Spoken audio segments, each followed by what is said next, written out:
How to create a form in Clickup.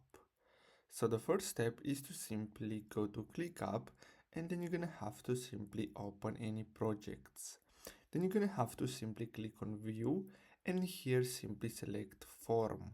Then you're gonna get redirected here, and then you're gonna have to simply create your form. So as you can see, you can add some descriptions, you can add the text, and as you can see here, you can basically change the colors and everything.